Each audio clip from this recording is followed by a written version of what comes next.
You're listening to the DeadTalk podcast, where we talk about everything zombie-related, from news, movie reviews, video games, you name it. If it's undead, we cover it. I'm your host, Jeff, and with me, as always, is Ernie. Hey guys, what's up? And today, we bring you a lot of cool new zombie news, as well as a review of the movie Awaken the Dead. And, yeah, if you want to really even call it a movie, we'll get into that when we do the review. And a couple of miscellaneous topics that we'll talk about when we get to them. So to start off... I guess we'll roll right into World War Z? Yes, absolutely. Ernie, why don't you start covering that? All right, well, many of us, especially the ones listening to this podcast, have read Max Brooks' World War Z. It's a fantastic book. Absolutely. Yeah. Book. So wonderful. I didn't cut you off. Keep going. No, absolutely. Cut me off. It's a wonderful book. I've read it twice myself. I don't know, it's just, I can really get into it. But the problem with it is, it doesn't really lend itself to movie making that easily because there's so many different characters. There's not a coherent storyline throughout the entire thing. It's a bunch of different snippets from different time zones and different countries. I don't know, it's a mess. It's a good mess, but it's a mess. It's a good mess to read. It's a good mess to read, but it's not a good mess to watch the way it's written. Not only is it not a good mess to watch the way it's written, it's not a good mess to be the one directing in a movie. Yeah, absolutely. So a little while ago, Brad Pitt picked up the rights to a film adaptation of the book World War Z. And it's kind of been his pet project for a while. It's something he's really been interested in, and he really wanted to get off the ground for a long time. And finally, he did. He actually got $170 million worth of budget, which is, that's considerable. That's about the price of the first Spider-Man, I think. But regardless, they're having lots and lots of troubles with this movie right now. They've been filming this movie for a little over a year now, and they have to do 5 weeks of reshoots, and that's a big deal. At $170 million for the initial budget, these reshoots are going to cost them probably close to $20 to $40 million extra. And that's, it's something you don't want as a producer. Right. So, The Hollywood Reporter reports that trouble emerged early. 3 weeks before shooting was to begin in June 2011, sources say Forrester, who was the director of Quantum of Solace, the 007 movie, Forrester has not made critical decisions about what the zombies would look like and how they would move. They just couldn't get it right, one insider says. There was a lot of spinning of plates, a lot of talking, but they did not have a plan. Now, I think it's very important to understand how your zombies are going to look and move if you're making a zombie movie. Don't you agree, Jeff? That's kind of quintessential in my opinion. You can't have a zombie movie without having this idea, originally at least, of what a zombie is going to be. Yeah, I mean, it's the key part of the movie. You don't want to disappoint your audience. This title is a very big title in the zombie community. Right. So to not do this book justice is going to be, horrible. And I kind of feel like that's the way that it's going to go if it ever sees the light of day. Mm-hmm. Now, the Hollywood Reporter continues, the director was not empowered, says one insider. There was nobody that steered the ship. When you get a director who can't do it all, you get a struggle as to who is the singular voice. So as a wannabe filmmaker myself, I have to say that directing is a very hard job. And to say that the director was not empowered is kind of a harsh quotation, although it may be true. The director's job is very hard. They've got lots of logistical things to think about. They got to think about, where the main camera is, where the second unit is. They have lots of stuff to think in their minds. I mean, especially with something like this, I imagine that they have multiple cameras going at the same time. I imagine that something of this scale is not a single camera style movie. With all the special effects and the explosions and things like that, things of that scale that are going to be happening in this movie, they want to cover it from all angles, and that's a lot of pressure to put on a director. So, while I'm not justifying the director's woes at this point, I am going to back him up a little bit and say, cut him some slack. It's a really hard job. It's like you said, with a movie of this scale, it's even harder. I saw a couple of behind-the-scenes photos of when it was being filmed, I think in Belarus, or some country that starts with a B. I'm not exactly sure. This isn't in the article, so I'm just kind of winging what I remember. And the sets and the scope of this film were massive, or are massive, giant, like, equivalent of 3-lane roads, 4-lane roads were cordoned off in downtown areas, hundreds of zombies, just so much to it that it's got to be overwhelming at a point where, yeah, some things are going to fall to the wayside as far as planning goes, but it's just really tough. You do have to cut the guys some slack. Yeah, it's true. Especially, I mean, if you have a name like Brad Pitt attached to the film, it's going to be a huge deal. It's something you want to get right. And the thing is, to start filming a movie, here's the problem. They started this movie without knowing exactly where they wanted to go with it. Right. Right. They kind of thought, I'm going to start it, and then, just the way that we're doing this podcast, we're going to start it and things will fall into place. You can't do that when you're in charge of a $170 million budget. Right. We have a budget of 75 cents. So we do? I haven't seen it. Well, it's all going out to ads and royalties and internet connections. And cigarettes. So, yeah. So the article continues because there's more trouble than just the director's woes. To quote from The Hollywood Reporter again, then in October, proceedings were disrupted when a Hungarian anti-terrorism unit raided an airport warehouse and confiscated 85 fully functional automatic assault rifles that were to be used on the shoot. Ladies and gentlemen, if anything gets a facepalm, I think that's it right there. Oh, because these guns were not supposed to be operational, and it is illegal to transport such weapons into the country. With this movie already behind schedule and over budget, Pitt was said to be livid at the mistake, perhaps wearying of the project that has no sign of ending. So the big problem here, ladies and gentlemen, is that they did something completely illegal and tried to get away with it. And why? Because they didn't plan correctly. Right, and it's just like, really, again, going back to this, you've got this giant project, $170 million, Brad Pitt, huge, like, New York best-selling book, or New York Times bestseller, it's got to be at this point.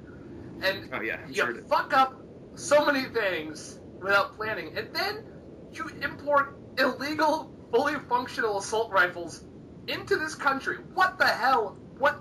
I don't think anybody, Forster or not, nobody's at the helm of this project. I think it's just kind of going wild at this point. Completely out of control, out of the hands of everyone involved, and just running amok, sadly, because I personally really want to see this movie get made, whether it's Brad Pitt or not. I mean, I know some people who are very biased against Brad Pitt. That's personal issues, but I still think he's a great actor, and could very well possibly do this film a lot of justice if it were ever to see the light of day. Well, now, see, I am a fan of Brad Pitt. I, too, think he's a wonderful actor.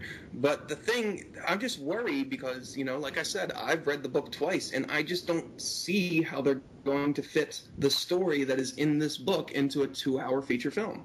I agree. I feel like the best way to go about this would be to make, maybe a miniseries or... Okay, yeah, just a miniseries. I think a miniseries might be the way to go. Like, if you get HBO, you get Starz, you get Showtime, you get one of those guys in there, you get, a season or 2 out of it, it'll be fantastic. It'll be just like The Walking Dead. Correction, it won't be just like The Walking Dead, but it'll be, it'll feel like The Walking Dead. It'll have that wonderful production quality because, HBO, Showtime, they don't skimp. I don't know, I'll totally see the movie when or if and when it comes out, but right now I don't have a plethora of confidence in this movie. Neither do I. I don't have high hopes at all, which is, in my opinion, that's kind of good because it's like you said, I really don't think that World War Z as a book could lend itself appropriately to a full-length, feature-length film, and it would be much better as a miniseries. You could just start every episode with the character, as I believe Brad Pitt is playing the reporter, or whatever you want to call him. Yeah, no, it's changed. It changed. He's not even surprise, ladies and gentlemen, surprise. He's not even a reporter anymore. He's, I read somewhere in a synopsis that it's almost like they're throwing the book away. I don't know how the hell I didn't bring this up at the beginning. It's almost as if they're just throwing the original book out the window and using the title, World War Z, because I believe he plays an American embassy diplomat, or ambassador, or he works in an embassy, and for the CDC And you know what? I'm going to actually try to pull this up. The original article that I'm reading from on IO9 has a list of responses to this article. Yeah. And there's one response in particular that I think really nails it on the head. Mm-hmm. And this is submitted by Hand O Death. Appropriately entitled. To quote, like I said before, I figured that someone, after a few months of filming, finally read the book and decided to share it with the entire crew for the first time. Yeah, I agree. Now, back to what I was saying, and this will back up what you're saying. Also on io9.com is this another article that I believe came out last year in August 12th of last year. It came out. It's titled World War Z Movie Synopsis is Nothing Like the Book. Internet Melts Down. Internet melts down. Because here is the quick official plot synopsis from Paramount. This isn't some bullshit fanboy saying, it's not like the book, this is what it is. No. Alright, here's the synopsis from Paramount. The story revolves around United Nations employee Jerry Lane, played by Brad Pitt, who traverses the world in a race against time to stop the zombie pandemic that is toppling armies and governments and threatening to decimate humanity itself. How the fuck is that at all like the book? It's nothing like the book because there's no race against time in the book. The book spans decades, if I believe correctly. The book if I remember correctly. Absolutely. The book's got 3 sections, and this isn't meant to be a book review, but you have to go a little bit into the book. The book's got, they call it the Great Panic, and I've always loved that term. They have pre-panic, during the panic, and then post-panic. So, yeah, it's probably a good, like 10, 15 years, 20 years, if not longer, covered in this book. And it covers all these different countries, all these different characters, and there's nothing about United Nations employees, and there's Jerry Lane's name that I don't even know where that came from, and no one's trying to stop it. You can't stop it in the book. It's already happening. Like, What the hell? That pisses me off now. So, you know what? Fuck you, World War Z movie. Go down the tubes. Max Brooks, get me a miniseries. Get it now. No movie. Yep. So that leaves a lot of people thinking, oh, what am I going to do with zombie entertainment? Well, folks, have we got something in store for you. There is a company called IRL Shooter, and they're bringing a zombie first-person shooter into the meat space. The meat space. I love that. I love that little name that they're calling it in the title of this article. It's so good. Okay, folks. Now this event is called Patient Zero, and basically it's essentially your Call of Duty style zombie shooter game, but in real life. They've actually let me go ahead and read from the article here. To quote Michelle Starr's article, her first paragraph, the game's called Patient Zero, and it's pretty much exactly what the studio name IRL Shooter suggests. A first-person shooter in the real world, in a game that combines elements of film, video gaming, and live-action role-playing. It will be hosted in an abandoned factory in Melbourne, Australia, starting the 31st of October, and will run for a month. Now, doesn't that sound juicy, Jeff? It sounds awesome. I'm kind of angry that... I'm not angry, I'm really jealous that it's you weren't the person who started it. No, not even that. That it's in Melbourne, not in, even anywhere in the States, because I figured the States would have a much larger undead following just due to sheer population. Well, that's very true, but the thing is, the creators are from Australia, and they wanted to bring it to their homeland. So why don't we go ahead and make it over here, make the Patient Zero of the United States? We can call it Patient 1. I was about to say Patient 1, but then I was like, nah, that doesn't really make sense. Whatever. Patient 02. That's what we'll call it. Patient 02. Electric Boogaloo. There's the title. Now, this project is a creation of 3 people: Drew Hobbs, Ben Powell, and David Ledbetter.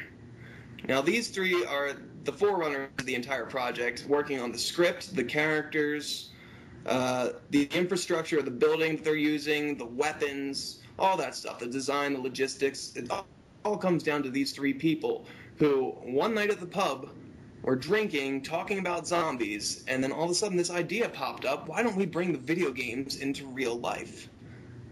And they went ahead and started something similar to Kickstarter. I'm not sure of what the name of it is, but the Australian equivalent of Kickstarter. And they just started to get flooded with support.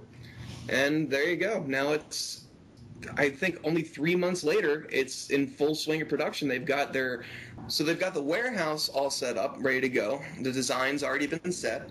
And they also have this new M16 style gun, an M4 replica that is used as some sort of a laser tag type gun, but a little bit more intense than a laser tag gun. Oh yeah, this thing, let me tell you, if you're not looking at the article when you're hearing this, I'm just going to say right now, this thing looks like a beast. I mean, it almost looks like an M4. It looks like an M4, but it looks almost more angry. It looks angrier than an M4, as weird as that sounds. Well, it's built for zombie killing. Right. So, as I said, there's a lot of scripting going on and things like that. And the reason being, all the zombies are paid actors. Mm-hmm. And everybody participating is a survivalist in, the zombie apocalypse. And pretty much what they're doing is they're trying to just defend themselves for an hour and a half in one wing of the warehouse, while other survivalist groups are also protecting other wings of the warehouse.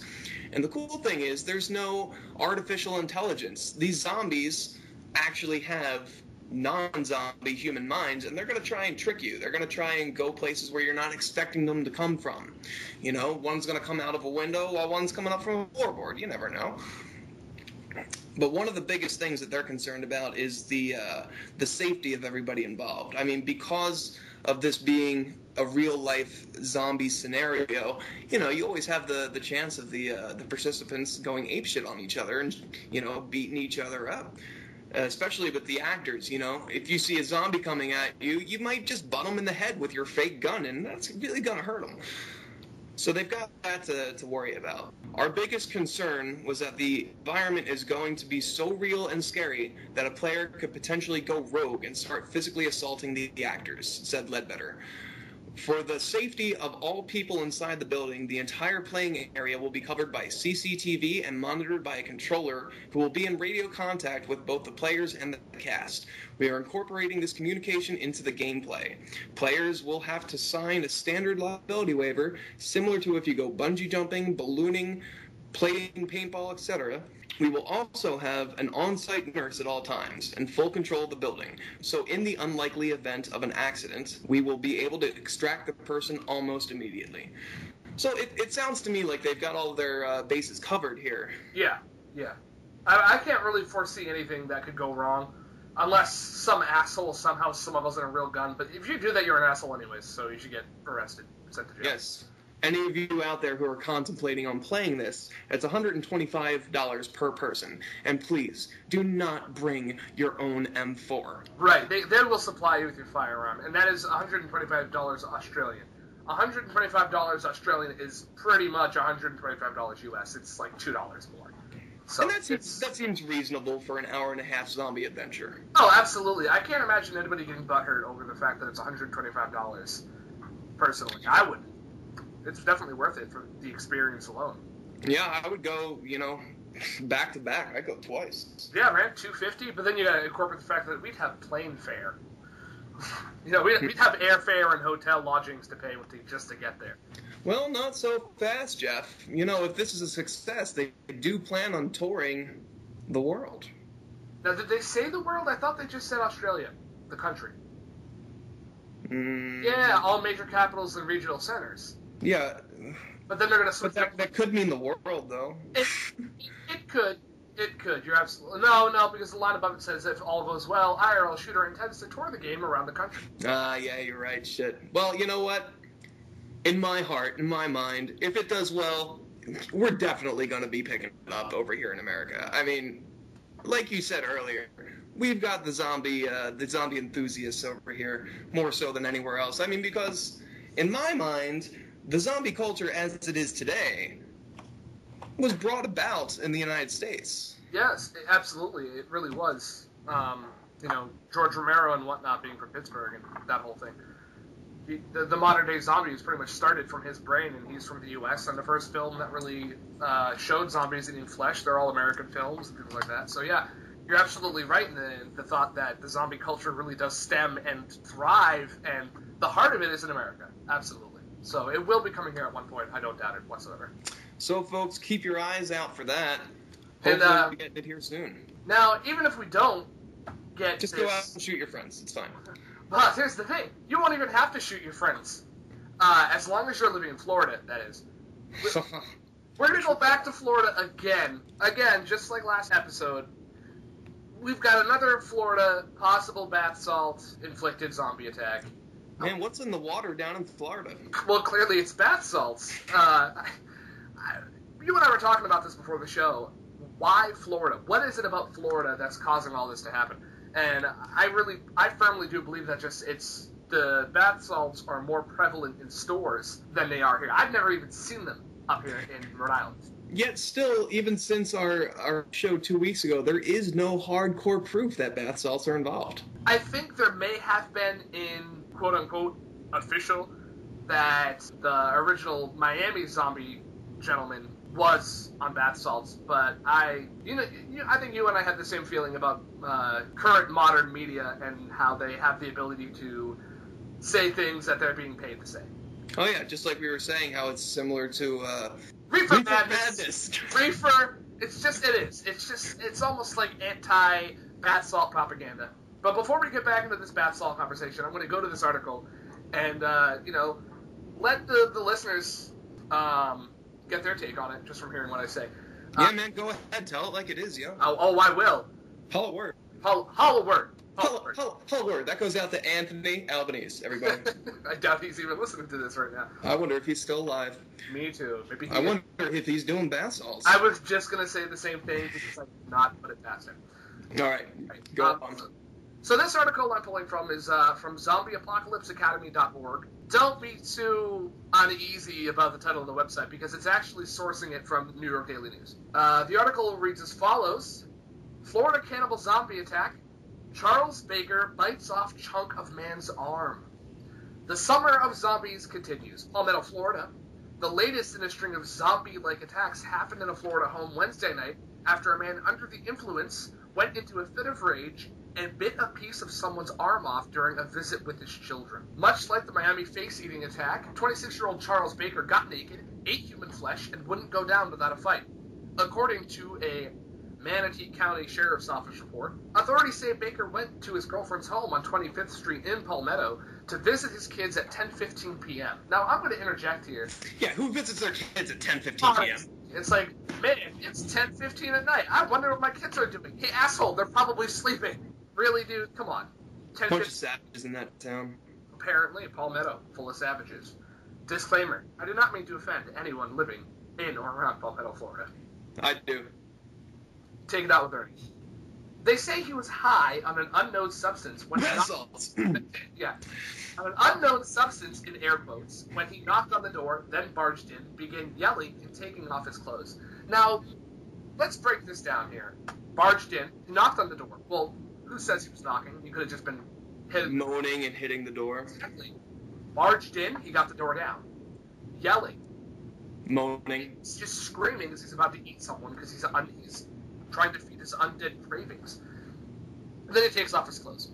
Now, the taking off the clothes thing, outside of these zombie-like occurrences, I have heard bath salts users do have the urge to take their clothes off, as do many hallucinogenic users. So, I'd like to reference now, not to cut you off, I'd like to reference that episode of Family Guy in which Peter does ecstasy, and takes all his clothes off and starts rubbing on the carpet and the couch. Yeah. Exactly. You were saying? Hallucinogens. I was? Yeah, you were saying something about hallucinogens, and me being an asshole, I cut you off. Oh, no, it's just, when you're feeling good, you want to take your clothes off, and then you want to eat somebody. That's true. Yeah. Then I say he was screaming and wouldn't calm down, then began throwing furniture around the home. Jeffrey Blake, who lives in the home, attempted to restrain Baker, but the suspect bit him, taking a chunk of his flesh from his bicep. Blake, 48, was able to get Baker to the ground and kept him there until two deputies arrived. When law enforcement came inside, Blake released Baker. Baker got up, but would not respond to deputies' orders. Come on now. Really? Yeah, no. Zombies are, they're not very quick on the response time. Clearly not, because their undead ears don't understand verbal voice. They don't understand language. So that's why he wasn't responding. Yeah, unless you say brains, he's not going to know what the hell you're talking about. So, yeah, he wouldn't respond to the deputy's orders, and the suspect instead faced the deputies, tensing his body, clenching his fists, and screaming. Baker, still naked, acted like he was going to rush the deputies. Deputy Wilt, I hope I'm pronouncing that last name right. Yeah, that looks right. Deployed his electronic control device, aka taser, or stun gun. I don't know why they're not saying that. I guess it's because taser is technically copywritten. But he deployed his electronic control device after giving a verbal warning. Baker fell to the ground, then tried to get back up. So Deputy Wilt deployed the device again.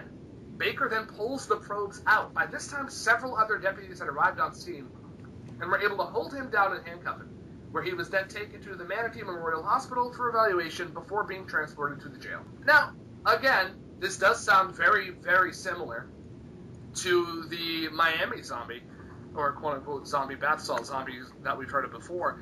But again, I really, part of me is like, no, it's just drug addiction. It's drug abuse. But there's always that little part in the back of my brain, that little conspiracy theory part that says there's something else going on here, and they're covering it up under this blanket of bath salts. Well, the other thing too, Jeff, is you have to realize, after that first story in Miami, Florida, this has become like the new thing. This is like it said at the beginning of the article. This is the summer of zombies. So it's not out of the realm of possibility that these media outlets are reaching for these specific types of instances that might happen more often than we think, but they're realizing that this summer, this is what people want to hear. They want to. I mean, we've got Walking Dead, the show that's out, and things like that. So this is, as vampires were the thing a couple years ago, maybe zombies are coming into popular culture more so than ever, and the news outlets are thinking, you know what, this will give us ratings if we throw the word zombie in here and report on this. Right, that's absolutely another option, and in the same vein of what you're saying, I actually posted on my Facebook, I think earlier this week while I was doing some extra research for the podcast, that there was literally an article that said Leprechaun Zombie Apocalypse. Okay. That sounds cute. It does sound cute, but you know what the article was actually about? 2 guys dressed up as leprechauns beating up another guy outside of a bar for flirting with one of their girlfriends. How the fuck is that at all zombie related? I don't understand. And I actually started discussing this with a couple of my friends on how aggravating it is because it's not zombie related. And it's just this media hype now where they're like, it's like you said, oh, we'll throw a zombie apocalypse in there. Look at tons of hits, tons of ratings. It's so true because I don't know if you watch Tosh.0. I catch it. I'm not a religious watcher, but whenever I see that it's on, I do watch it. Well, the episode 2 weeks ago, they aired a video of a nice young white gentleman dressed as a zombie going into urban neighborhoods and chasing the folks around as a zombie. Yes, now, I saw this. I actually saw this video. Yeah, every victim featured in this video is of African American descent, but according to the person who made the video, he was not shooting for that. He actually went after black people and white people, but white people just laughed at him, whereas the black people ran away in terror. What the fuck? But this video has over 14 million hits in less than 3 weeks. And why? Because the word zombie apocalypse is in the title. Right. But I mean, as far as YouTube videos and things like that go, I always think that anything with zombie in the title, at least since The Walking Dead came out and got so popular, anything zombie related just kind of gets a lot of hits on YouTube anyways. Yeah, it's true. But especially this past month. Right. Now, something that maybe shouldn't be getting hit, and that's a horrible segue, but I don't care. I got an article here about Congress investigating a bioterror germ lab air leak. Oh boy. At the CDC, who should have that shit locked down so well that you couldn't pull a pin out of its butthole. Well, now the good thing, though, if I remember correctly after reading this article, and I believe you're going to read the article to the audience, but I believe that nobody was infected with anything because of the safety protocols that they have in order. They were able to cut it off before it reached any of the public that was there touring the facility. But Right. it's still pretty scary. Of course, it's terrifying. I mean, imagine if you're going to a CDC facility for a field trip. I don't know why you'd take a field trip. Yeah, exactly. To CDC. Who the hell does that? Well, let's say you're in college or something, and you're going on a trip, and you're in like a biochemistry or biology 101 or some shit, and you're going to the CDC in Washington just to see how it runs. Understandable. Little do you know, you're going in, and bam, you've got Ebola. See you later. It's awful. But anyways, I'm going to get to reading this article now. I'm going to try to get some snippets instead of read the whole thing like I did the last article, because I didn't prepare. Well, I will sit here in anticipation. You better. So again, we're going to go back to the zombieapocalypseacademy.org, just because a lot of they do cover a lot of the more recent stories, and when I was doing research, it just kept bringing me back here. But yeah, nope. and like Jeff said earlier, these are reposts from more reputable sources. There you go. Yeah, they are absolutely from more reputable sources. It's just that they're all being culminated in this one website, so it's a lot easier to follow and grab snippets for you listeners out there. This article on zombieapocalypseacademy.org is actually from a CNN article, so you know it's official. There's a video on the website that covers this from CNN. It's a CNN video. No BS. This is legit here. Ooh la la. Right. The article is titled "Congress Investigates Bioterror Germ Lab Air Leak at the CDC." It's a highly secured, sophisticated research lab studying deadly diseases such as bird flu, monkeypox, tuberculosis, and rabies. Now, we always say rabies could be something that makes a rage virus or a zombie-type virus, so who knows? Maybe it's there. We don't know. It's in a facility, however, called Building 18, which is a terrifying enough name as it is. True that. But it also comes at a terrifying price. It costs taxpayers $214 million for this building. And now, the Biosafety Level 3 lab at the CDC in Atlanta is also the subject of a congressional investigation after a potentially dangerous airflow leak at that lab. Now, the leak occurred on February 16th of this year when air flowed the wrong way out of a germ lab into a clean air corridor rather than through the powerful HEPA filter that cleans the air. I don't understand how you could have that happen. How, unless someone does it on purpose and is like, I'm going to cut these wires and splice them to get the airborne AIDS virus out to that hallway and kill America. Like, I don't understand. Yeah, it's almost like they have a chimney flue switch or something, and somebody hit it and it just the air got directed one way instead of the other. I mean, that's the only thing I can think of. But here's the question. Why would you ever have a switch that flows the air from a biochemical lab into the hallway of the building? In case you're invaded? But then you'd kill yourself in the... Not if you're in the lab. Yeah, you would, because the air would have to be in the lab for you to breathe to go out into the hallway. You'd already have the virus. Yeah, but think of this, though. Those CDC guys, they're going to be wearing masks and biohazard suits all the time, I'm sure. This is true. I mean, as much as I feel that's a very unlikely explanation. And I don't know why I'm arguing with you here. I guess it's just for the sake of conversation. Right, absolutely. Because I totally agree with you. Yeah, there's absolutely no reason for that to even happen. But so it went backwards, and it says, visitors touring the facility were in a clean corridor when they observed a puff of air being pushed out from the lab through a slot in a door window. Yeah, very strange description, by the way. If you can see the puff of air, I have this very distinct feeling that it wasn't exactly clean air. Because I've never been able to see clean air. I can see through it, but I can't see it. Hey, maybe somebody was just on their smoke break. That's true. They were on their smoke break in the middle of a biochemical germ lab. Now, hey, don't hate. Well, yeah, I mean, if somebody at my job wants to smoke weed in the bathroom, I'm sure there's someone here dumb enough to smoke in the lab.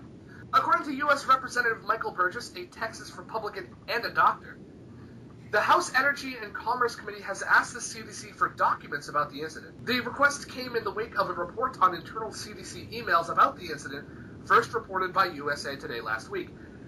Burgess is quoted as saying the biggest concern was that there was a contingent of visitors who were walking through the building, and had one of those people been stricken or made ill or worse, obviously that would have been devastating. Now, even if they weren't their sickening illness was not caused by the airflow leak at the CDC, I'd still be suing the CDC.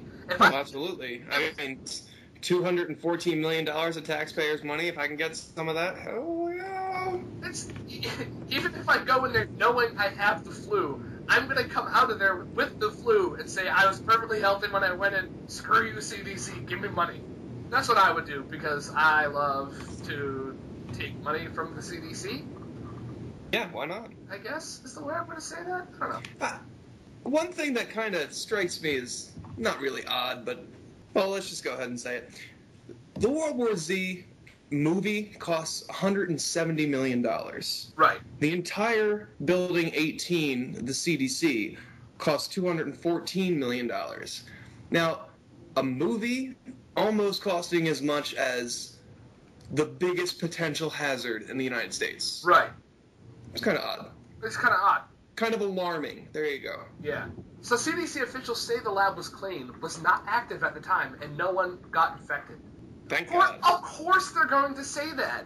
If Joe the plumber goes into the CDC facility, is diagnosed or contracts some lethal, horrible biochemical agent, do you really think that at this current moment in American politics, where we're looking to get a new president or keep the one we've already got, and there's so much political uproar and upheaval that's going on, do you really feel that something that cost taxpayers $214 million, do you really think they're going to even admit to anything like that? No, of course not. It's going to be covered up because, as we know, even aside of conspiracy theories, the government is constantly hiding things from us for their personal gain. It's politics. It's how it works. Yeah, absolutely. I mean, this podcast is probably going to be taken down next week. Absolutely. So download it right now. But yeah, they definitely wouldn't admit it, I'm sure. Right, of course not. And that's what's going on with the CDC, and their stupid reverse airflow fence, which makes no sense. Now, maybe, Ernie, I don't know about you, but that article said something about being Washington. Maybe that has to do with Clarkston, Washington. Clarkston, Washington, where the ambulance driver got attacked? Exactly. And now, who knows? Maybe this ambulance driver was driving from the CDC building 13, or was it 18? It was 18, wasn't it?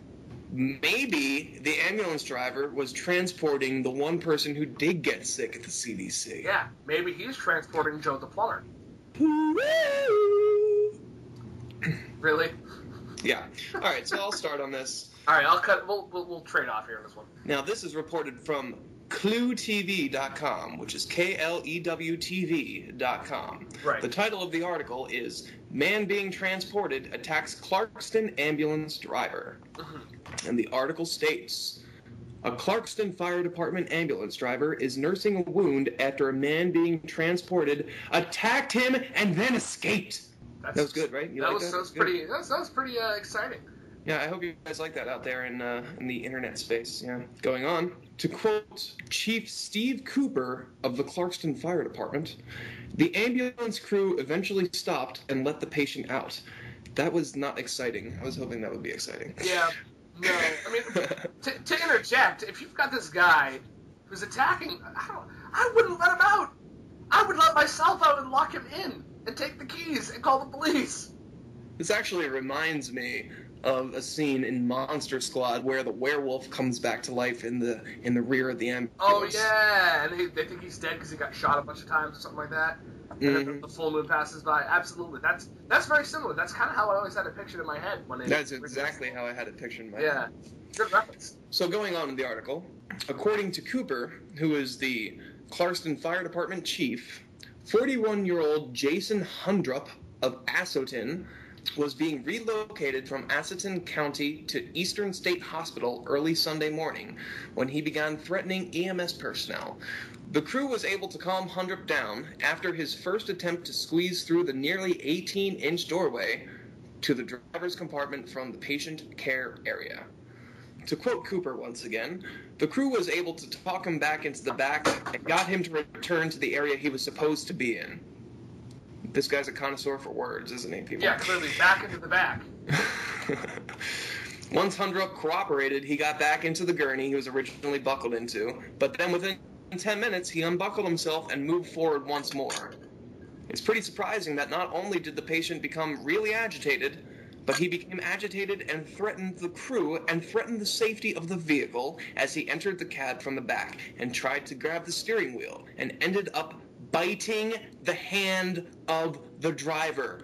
That's an alarm. That's a red flag right there for zombie apocalypse. Talking about biting the hand that feeds. Come on. Ooh, yeah, nice thing you did there. Did you get that thing I sent you? Did you just send me something? No, it was a reference to Harvey Bergman. Oh, okay. Cool. Fortunately, after Hundrup's first attempt to come forward, EMS called 911, so they were already on the way. Right. After he attacked a second time, a crew member was able to pull him off the driver through the passenger door. Hundrup escaped and ran to a nearby house on Cleveno Road and allegedly threw a yard ornament through a window. Now, personally, I am really, really hoping that it's a lawn gnome. I was too. I really, either a lawn gnome or a pink flamingo. A zombie throwing a lawn gnome, that's a sight to be seen. That really is. Now, maybe from Contact, it would be a zombie lawn gnome. Okay. Now, this is an interesting quote. He took that piece of concrete and think this door was the first thing he tried to open and hit it, and there's quite a dent in the door. Oh, not only is that horribly worded, but it clarifies it was not a lawn gnome. Yeah, but it also makes sense because this quote is from Lee McGuire, who is the owner of the farmhouse that he tried to break into. Now hold on a second here. Maybe you're noticing this couple of little tidbits here, but it's a farmhouse, and there's a guy named Cooper. Oh, I didn't put that together. Way to go. And Cooper isn't from the farmhouse. So. Now, see, people, I hope you're following us. If you listened to our last episode, Cooper is one of the characters in Night of the Living Dead. He's the non-zombie antagonist. Indeed he is. He's the Walter Peck. Why did I do that? Because it's you and you had to.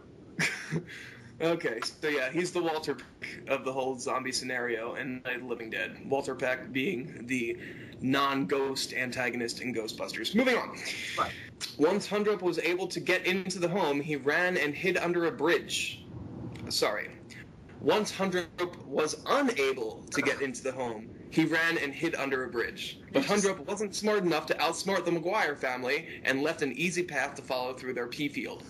You're confused. Oh, God. You confused the ever-living shit out of me there for a second. I was going to say, who the hell has a bridge in their house? Is it a family of trolls? I didn't quite understand, but then you reread it, and now I get it. And then it made sense. Yeah, then it made sense. Even though I'm reading along with you, my brain heard what you said and then saw what you said. I didn't see it right. So did mine until I got to the word bridge, and I was like, no, that can't be. Exactly. I had the same exact thought process there. So, to finish the article off, and this kind of harkens back to the last instance we were talking about. What was his name, Jeff? The one in Florida that we just spoke of? Oh, the Palmetto, Florida zombie. Yes. We mentioned that it took several shots of a taser to take him down. Now, in this instance, it also took 3 shots from a taser by 6 officers to restrain him. The guy's name was Charles Baker, by the way. Charles Baker. There you go. He took at least 2. Was it 2 or 3? I don't think there was a actual number. I know the first officer, Officer Wilt, got him twice with the non-taser, because they wouldn't say taser. But in this article, they say taser. Yeah, maybe they got the rights. Maybe they did. But no, yeah, they didn't really go into it. They said that he shot him, Officer Wilt shot the guy twice with the taser, and then other deputies arrived and could restrain him. So I feel that if they had kept going with the taser, he probably would have just stopped. Because this guy stopped after 3. Well, yeah, I mean, regardless, each of these instances had multiple taser shots to them, and they still kept going. Now, if you'll bear with me here, I'm trying to find something in the zombie survival guide. Do you have yours with you? I have a digital PDF that I can pull up so we can go through together. Okay, well, this is... I got a Kindle, so I got to go through every page here. It kind of sucks. Okay. But there's something that I want to bring up about zombies' reactions to tasers. Now, in both these instances, it took several shots from a taser to bring these alleged zombies down. And if we refer to Max Brooks's Zombie Survival Guide, there is a section on electrocution and its effect on zombies. Right. And if you don't mind, I'll read from that right now. Go right ahead. What would you like to? You know what? I've hugged this article. You go ahead.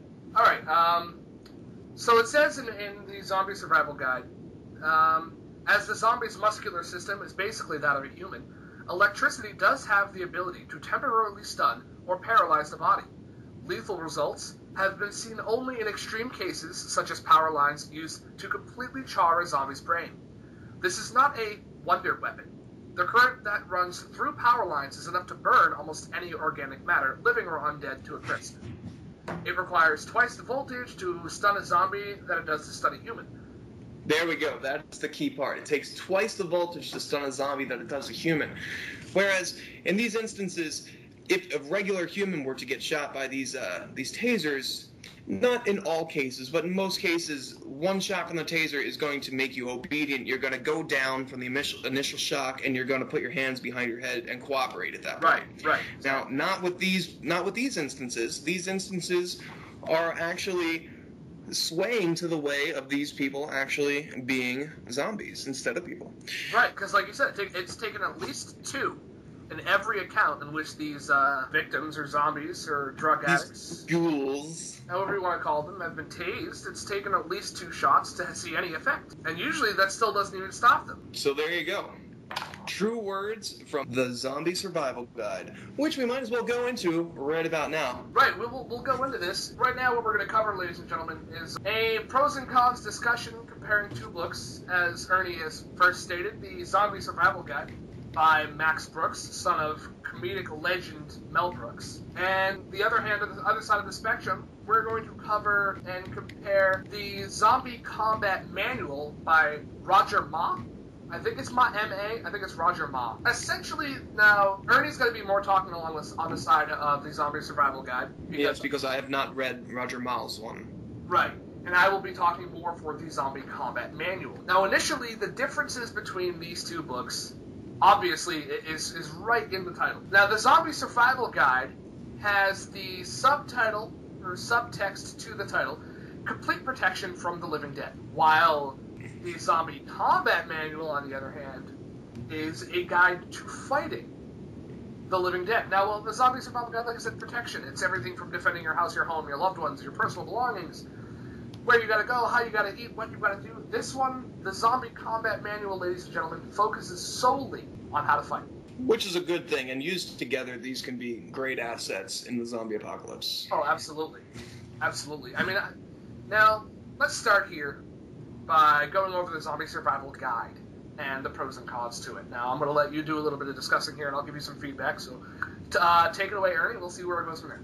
I can't really give you any cons at this point. I've only read through 75% of the book thus far, but I've got to say that it has a lot of basic end of the world scenario tips. I mean, yes, it's for zombies, primarily for the zombie apocalypse, but all of these tips can be used for any kind of end of days scenario, whether it be, the electricity going out everywhere and us just going back to the 1800s and people freaking out over it, or, if these bath salt things are not zombies. I mean, this could be taken into consideration if there was a, Oh, yeah, right.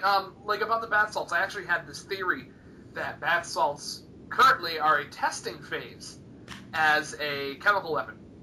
And what we're going to be doing as a government, either to our own people or another country, is aerosoling or making this somehow in the air, a la, what are those things? Chemtrails. Chemtrails. Bring it in the chemtrails. Drop in the chemtrails. It could easily be chemtrails we're testing the dispersal system. Ah, yes. Is the term. We're testing the dispersal method via the chemtrails. Now we're testing the actual chemical via these bath salts. Now, if you put these 2 together, and you've got bath salts that are floating around in the air and everybody's high on, that country is fucked. That's a very good observation, because the bath salts, although they're on the package, are labeled as just that, bath salts, and they actually have directions on how to use them in the bath. That is not the purpose of these drugs. The purpose of these drugs is to be snorted or inhaled. So, yeah, if they were dispersed into the atmosphere and everybody's breathing this stuff in small doses over time, we could all just go apeshit. Yep, which is why I love to have my gas mask on me. Ha ha ha, gas mask. I don't have a gas mask yet. I should get one. You need to I get mean, I have a gas mask bomb. That's not exactly what we would need for this situation.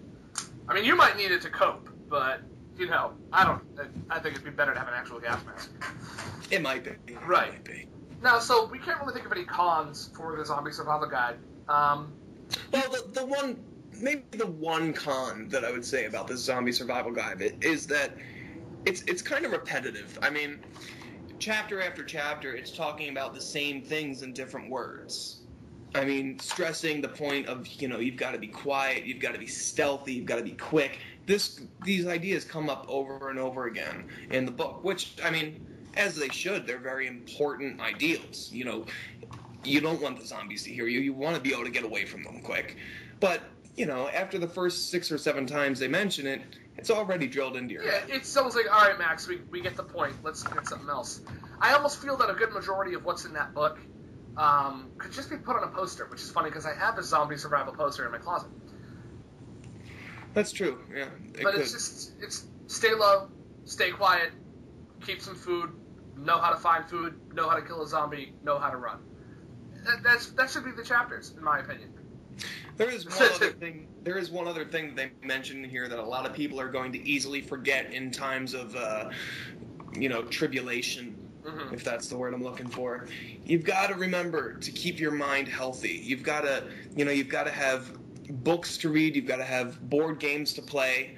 You've got to be able to keep your head on straight and not just be thinking all the time about that zombie that's, right around the corner that's coming to eat you. Yeah, whether it be that zombie or it be that foreign terrorist movement or it be that alien or it be that whatever it is. Tornado. Right, exactly. That's why in my bug-out bag I've got a pack of cards. Got a deck of cards in there.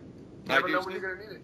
But, Actually, and this really, I don't even know why I'm saying this, but recently I've upgraded from a BlackBerry to an iPhone, and I still have my BlackBerry belt pouch, and a pack of cards fits perfectly inside that BlackBerry belt pouch. Well, there you go. Now you've got less space in your bag, taken up by something you don't need to have in your bag when you have it on your belt. Robin, give me the Batman playing cards. Holy Hoyle, rip-off, Batman! So back on track to where we were. I don't know how the hell we got here. Back on track to the zombie survival guide. Another one of the cons I feel with that book specifically is, as far as my knowledge and my interpretation and my opinion, we don't have any scientific or biological specifics as to the mode in which these zombies will operate. So there's a very good portion of the book, the beginning of the book, that entails the scientific specifics. And let me go here onto the table of contents to read the titles of this. Right, so you've got The Undead Myths and Realities is the title of this section. And as much as I would love to believe that we already know this and it's all fact and this is absolutely how it's going to be, you can't. Because as far as common science and medical science know, this has never happened. Yeah, I mean, folks, keep in mind, while this is a great guide on how to survive the zombie apocalypse, it is a work of fiction, more or less. It's for entertainment purposes. Right. Which is why, unfortunately for the book, in my opinion, it's under the humor category. But like I was saying, really the only part in the book that's really fictional is the very first 2 subcategories. Well, there's parts in the book where they refer to events that have happened in the past. Right. Of course. That whole section, which kind of spins off of World War Z and it made World War Z possible. Exactly, yes. But yeah, there's the viral section, in which we don't know if it's a virus, and then there's the zombie attributes. Now, most of them are comparable to film zombies, obviously, because that's where our modern zombie theories come from, is the ones in film. And yeah, it's accurate to that, but we don't even know how accurate that's going to be. Will they run? Will they shamble? I hope to God they don't run, and they do shamble. You know, they also talk about voodoo zombies and how they're not the same as the viral zombies. Right. Or the radioactive zombies.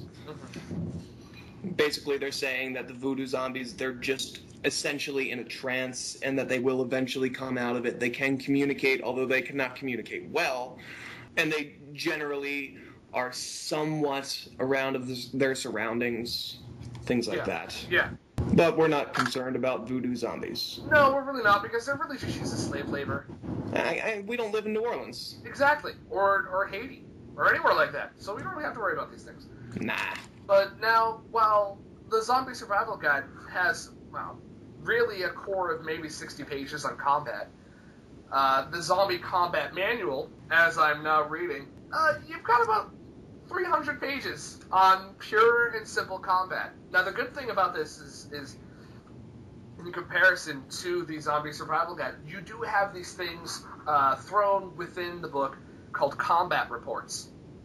And they're pretty much exactly the same way as in ZSG, that they specify, or not specify, but they tell these false tales in which people have dealt with zombie outbreaks and things like that.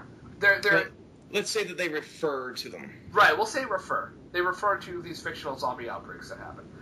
But this book, now, if you're going to be the kind of person who is much more into the fighting aspect and not so much the surviving in, like, okay, let's say, perfect example of why you would need this book over the Zombie Survival Guide. You've already got a bug-out bag, okay? You've already got your location, your hideout, all set to go for any apocalyptic scenario, be it global warming, government turmoil, terrorism, radiation, solar flares, planets crashing into us. Economic collapse. Right, exactly. Anything that happens, you've got your hideout set up. Which is inevitable, by the way. I agree. But you've got everything set up for that. So you don't need the Zombie Survival Guide, because the good thing about the ZSG is that everything in it, like you said, it's like that CDC article they put out about zombie preparedness, because it covers all types of scenarios, from environmental to collapses of the government, things like that. Yeah, very true, very true. Now this, however, it literally goes into super detailed of what kind of weapons you can get, where you can get them, how effective the weapon is, how long the lifespan of the weapon is, the skill level needed to use it, the availability, and how much it would cost if you were getting it beforehand. And that's just weapons. There's a huge weapon section. There's also breaking it down into body type. There's how to work out prepare so you're ready to fight when the dead rise. There's even a section on how to protect yourself and defend and fight when you have a child on you. Like, I believe the drawing used in the beginning of the section is a woman with a baby in a papoose in front of her. It's amazing. And there's a whole section on that. Child protection, yeah, it's got some little sideways papoose, and this lady's wearing Crocs and holding a machete. Now, Crocs I don't quite agree upon, but regardless if they're the only shoes you have, wear them. Apparently they're comfortable. I don't think anybody agrees upon Crocs. No, except nurses. Nurses love Crocs. So do alligators? No, alligators hate Crocs. The rivalry. Yeah, you're true. You just turned a bad joke into not even a joke. That's right. I turned it into gang warfare. That's what I turned it into. But no, I mean, this book is really great if looking for just the combat techniques. It even goes down to hand-to-hand, unweaponed combat and how to fight. And that's great. I was just about to ask if it went into that. Right, I'm looking right now. I've got a page open, and it's got the outside sweep and stomp. And it's got a target area of the outside thigh/calf region, and then it goes into the technique. And you grab it by the throat, pushing it with your body. You put your leg behind its knee, and then force it down, tripping it over your knee, which is hilariously a move I learned from one of my Russian coworkers whose dad is a Russian champion boxer. And he taught me this move on how to start any fight and make sure you win. You do this move, in the book it's called the outside swoop and stomp. There's just no stomp involved in the living version. But it's pretty much it. You sweep your leg behind the opponent's leg, the zombie's leg, right behind their knee, locking your ankles, and you push him down from the chest, the shoulder, or the neck, somewhere where he can't bite you, and he's down. He's down, you stomp on his head in your boots, and you're done. Yeah. And it's great.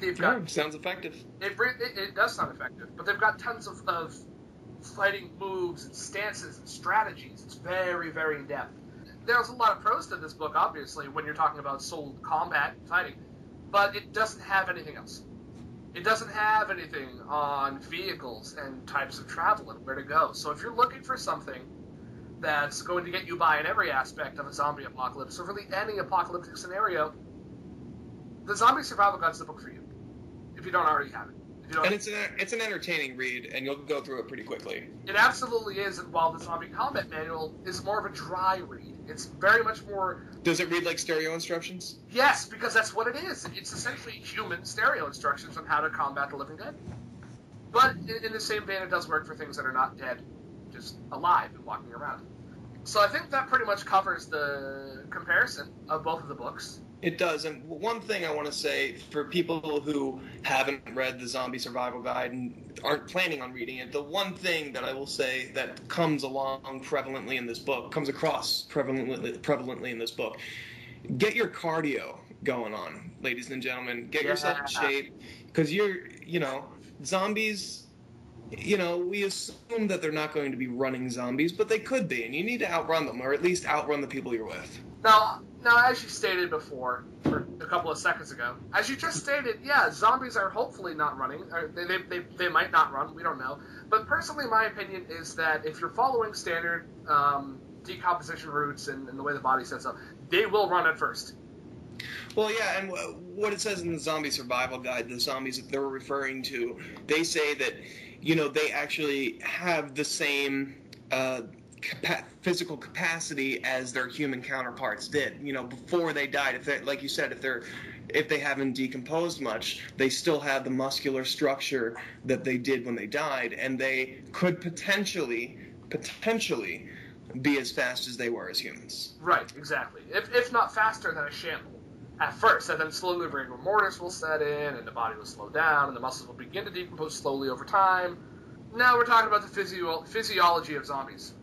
Okay, and one thing that really I hate about the physiology of zombies is the way they're portrayed in the movie Awaken the Dead. Oh my god. Yes, I just segued into this review because I need to get this over with. Yeah, can we just make this short? Yeah. Alright, here's the review of Awaken the Dead. Don't watch it. It sucked. It's awful. Oh, man. Alright, hold on, I have some notes on it. Wow, you took notes? Yeah, they're all bad. Right, the one thing that I did like about it, the only thing, was that it appeared that the zombification was induced by chemtrails. Now, where did you get that from? The very beginning of the movie, the priest looks out the window up at a plane that's flying across the sky. Now, there isn't a visible chemtrail coming out of it, but he's looking up at it, and then it cuts to the first two zombies we see, who are not zombies yet. They're nice little Asian girls. Yeah, nice little Asian schoolgirls. Yes. Yeah. So they also look up at this plane, and then they start to cough. And then the next time we see them, they're zombies. Or a poor excuse for zombies. They're people with Sharpie on their face. Oh, God, I've seen better makeup in anything. I've never seen that poor of an excuse of a zombie in my entire life.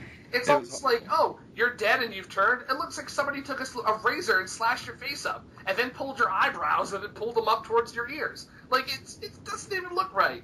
It doesn't look right. This zombie makeup looked worse than the zombie makeup that comes on the zombie makeup kits that you buy at Halloween stores. Yeah, that just looked like freaking, like dried algae snot in a gallon of white paint. Ugh, worst zombies I've ever seen. Absolutely. And now, another thing I did like was, there were a lot of scenes in which I didn't think the acting was too bad. But, like, honestly here, some of the scenes were not that bad. Some of them were absolutely atrocious. Most of them... No, yeah, I feel you. I feel, though, that... I think probably the priest was the best actor of them. Yeah, followed by the main female, I think. See, I didn't buy into her acting. See, I didn't buy into anyone's acting. Well, I didn't buy into anyone's acting. I mean, folks, let's state this again. We both think it's a horrible movie. We're just trying to make conversation out of it right now. I'm trying to show you why you should not waste your time seeing it. I mean, first off, aside from the acting, the first thing I noticed, all right, now I was watching it on Netflix, and immediately I thought that there was something wrong with my connection because of how bad the picture was. Yes, and if it wasn't for you telling me that it looked like we filmed it with our old Sony, like, Handycam or whatever. Single chip camera. Awful. Ugh. God, I don't remember the format, but it looks like it was shot on one of those little tapes that you put into a larger tape to watch it on a VCR. Yes, that's VHS-C. That format VHS-C. VHS-C. Ugh. And on top of having a horrible camera, I want to say it was poorly lit, but then I also want to backtrack and think about it and say, oh, was it lit? I don't think it was. I really don't think it was lit at all. Most of the movie was shot with available lighting, and available lighting just means the light that you have without adding lights to it, like the overhead lights that you would have in your bedroom or the sunlight outside. And usually when you're outside with sunlight, you can get some pretty good material, but they just didn't. Some scenes it did look like they were using some sort of additional lighting, but every time it was harsh frontal lighting. Right, absolutely. It was almost like it was just coming in from a window. All right, now I didn't want to do this because I didn't know that I already said I wanted to get this over and done with quickly, but I have to cut this off because I just got an email from one of our listeners, and this goes back to last episode, and this is like just breaking news. I've got to cover it right now. This was covered. This was at 4:47 p.m. today. Updated at 8:17, so not even 2 hours ago. HuffingtonPost.com. Let me just read the title here. Randy Eugene. No bath salts, only marijuana found in face eater toxicology tests. Okay, he was a zombie. There were no bath salts at all involved. That is the official report. A full toxicology report released Wednesday afternoon by the Miami-Dade Medical Examiner. The only drug detected in the lifeless body of infamous Miami face chewer Rudy Eugene was marijuana. Okay. This test includes cocaine, LSD, amphetamines, all of them, phencyclidine, also known as PCP or angel dust, heroin, oxycodone, Xanax, synthetic marijuana, and many other similar compounds. None of them were in his system. Only marijuana. So, I've been saying it, this bath salt thing is a cover-up. Because, again, now I'm going to go back. I don't mean to take the show right now and start ranting, but this has been on my mind. I watched some of the old original accounts when they very first showed up, when this first happened. And there is a video, it might even be on Huffington Post, it's somewhere out there, I don't have time to look for it because I'm ranting right now and I'll be distracted. There's a video interview with the Miami-Dade chief of police, or whoever, one of the guys who was on the scene there.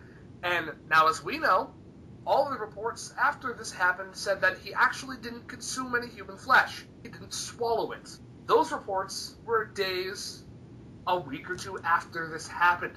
The day it happened, the original news report is quoted from the police officer saying he watched Rudy Eugene swallow and consume the flesh of the homeless gentleman that he was attacking. He stated it, that he watched it happen. It wasn't that, maybe this guy ate some of Ronald Papa's flesh. Maybe he just chewed it and spit it out. No. This trained, veteran police officer stated he watched him swallow the flesh. Swallow the flesh? He's growling and attacking and being violent, and 0 on the toxicology report except for marijuana. I've smoked weed. You smoked weed. All of my friends have or still do, and nobody has ever eaten someone on it. Not a chance, man. I've smoked a lot of weed in my lifetime. There has never been a chance that I've ever been close to eating anybody. The only thing I want to eat the face of when I'm high is a sandwich. Yeah, and true that's that. it. Never a homeless guy. I never want to take my clothes off. I never want to do any of the things. So now I've really got to ask the question, people. I have to ask this. Is it zombies, or is it some kind of unknown chemical weapon testing on American citizens that we just don't know about yet? Maybe it was something that was in those barrels that washed up on shore of Florida a week before, when everything was happening, the random rash outbreaks, all these things where the CDC was called in and quarantining off buildings and schools and things like that. And now you've got 2 guys, 3 guys, however many it is now at this point, in Florida, around the same area, eating their friends, eating people on the street. We're not being told something. Now, if this were happening, say on the West Coast in California, my first idea would be that maybe it's something caused by Fukushima. Right, and that would make sense. But it's not. It's Southern America, It's Southeastern America, not Southeastern, not the Western, not right next to Japan, other fucking side. So I don't know what's going on, but that's just in from our listener Hollywood. Holly, I'd like to give you a shout out and say thank you so much. 5 minutes ago, you sent me that link. Luckily, it went to my phone, saw it vibrate, and now I'm reporting it live right now to you listeners which will be later when you listen and it gets uploaded. Thanks again, Holly. I'm really happy you sent me this link. Yeah, props to you, Holly. Thanks. And really good timing. Really good timing on sending that. So, yeah. Impeccable, I might even say. Absolutely. In the middle of the recording, she just sends this link in. But that's insane. I can't even. Wow. No bath salts. Nothing. Wow. Clean bill of health. That's just that. Oof. So, yeah, the score for Awaken the Dead sucked, too. That's all. Oh, yeah. It was awful. The entire score was 3 to 10 second chunks of, like, heavy metal and electronica. That was bad. Oh, okay. It was bad. Yeah, don't see it. Bottom line. Yeah, let's close the book on that one. Close, bam. Shitty movie, never should have been made. Makes me think that any of us could make a feature film. Yeah. If these guys can do it, anyone can do it. So guys, go out and do it. Make something better than Awaken the Dead. There you go. Anything they can do, we can do better. Yeah. We can do anything better than them. No, you can't. Yes, we can. Sorry. And you know what? We'll get more than a 1.5-star review on Netflix. I'm just saying. Yeah, that was my first the first tip off to I wasn't going to enjoy this movie. So okay, we've gone into a lot of survival topics and how maybe there's something that's going to happen, zombie or not, something's going on. You got to be prepared. So I'm going to wrap up this episode. We're coming close to about an hour and a half now. Yeah, that's without editing. Right, without editing. We're at about an hour and a half, so maybe we're looking at like an hour and 10. Yeah. Same length as the last episode. Zombie Max Ammo. Now, this was actually told to me by one of my coworkers and a listener, Joe Christensen. Thanks, Joe, for bringing this up to me. Zombie Max Ammo. What do you think about it? Well, I don't know if it's this particular brand, but I know that zombie-specific ammunition has been available for quite some time. And I know this because it's advertised on commercial breaks in lots of fan films that I watch online and things like that because they deal with zombies. Now, I don't know if that's real ammo or not. No, you can purchase it. Okay, I just wasn't aware. I've been to the website before. I just don't remember. I don't recall if it's the same brand. It's not. I remember it's not at all because the people who make Zombie Max is like a huge retailer of handgun and rifle and shotgun ammunition. So, what are my thoughts on this? I think that it's ammunition. I don't really see there being anything special about it personally, except for a sales gimmick of throwing the word zombie on it. And that's absolutely true. I watched a video a while ago, and I rewatched it again tonight before the show. Zombie Max ammo is exactly the same as its other ammo counterparts that they make in the same size and the same grain, except that the shell is brass and the normal ones are nickel plated, and that the tip is coated in green and usually they're coated in pink or some other color. That's it. So it's absolutely some guy just a marketing gimmick and he's just trying to make money, and good on you, mate, because it's a great idea. Yeah, the interesting thing about the website, and if you'd like to check it out, it's I believe it's Hornady.com. Yes, Hornady.com. HORNADY.com. Check it out. At the bottom of it, it has a disclaimer. Well, first it has a warning stating, this is live ammunition, this is not a toy. Right. Which, obviously has to be stated, because anybody who's, generally when you get into zombies, you could be a young person and you could be like, oh, I need zombie ammo, and you get it and you play with it and you kill yourself. You don't want to do that. Yeah, or you kill your friend. And beyond that, beyond the warning, it has a disclaimer, and I like this. It says, Hornady Zombie Max ammunition is not a toy. In parentheses, it is live ammunition, but intended only to be used on ellipsis ... zombies. Right. Also known as the living dead, undead, etc. A human being, plant, animal, vegetable, or mineral should never be shot with Hornady's Zombie Max ammunition. Again, we repeat, Hornady's Zombie Max ammunition is for use on zombies only, and that's not a nickname, phrase, or cute way of referring to anybody, place, or thing. When we say zombies, we mean zombies. Which is way funny. To sell it, guys. Way to sell it. It is a way to sell it, but in the same vein, it's like, why do you need it? Like, any ammunition's going to work good. And then I actually read a review of some guy saying that there are some guns out there that are so picky with their ammunition that the brass shells actually make them more apt to getting jammed. Oh, I don't doubt it at all. And I don't know if you picked up on that, but that entire statement, I sounded like Christopher Walken. I didn't pick up on it. Yeah. It sounded like the brass shells. Hey, God, what happened? The jamming. That was okay, now let me do it. Awful. Now this is not Christopher Walken. This is Captain Kirk. The brass shells are more apt to clogging your weapon. I'd give it a solid 5 out of 10. Whatever. I've heard much worse, but I've heard much better. So yeah, Zombie Max Ammo, it's solely a marketing ploy. You know what though, people? Give it a shot. Buy it. Go to your local shooting range. Give it a try. Why not? You can't do that. You Because can't? Zombie Max Ammo is only to be used on a zombie, not mineral or vegetable. Yeah, but if you get one of those zombie targets, I think It's not a zombie! It's a proper target! You can't do it. So you're pretty much going to have this box sitting there until you need it. But the good thing is they're not any more expensive than any other regular ammunition. So realistically, if you are a shooter and you do go to the range or you do hunt or you do like home security and you want that really neat little box of ammo and you want to pull out your classic looking brass shells with that little green tip on the end, it's really cool because it's not any more expensive or any less useful in any other situation than a normal bullet would be or a normal round would be. At least we don't think so. I don't think it could be because I read in one of the reviews it's literally the exact same bullet. It's lit. Everything is exactly the same besides the shell is not coated, the brass shell is not coated. The other one are coated in zinc. They're plated, but these aren't. They're not plated, and the tip is green instead of pink. It's the exact same grain, amount of powder in the shell. It's the same caliber bullet. It's all the same. It's just color.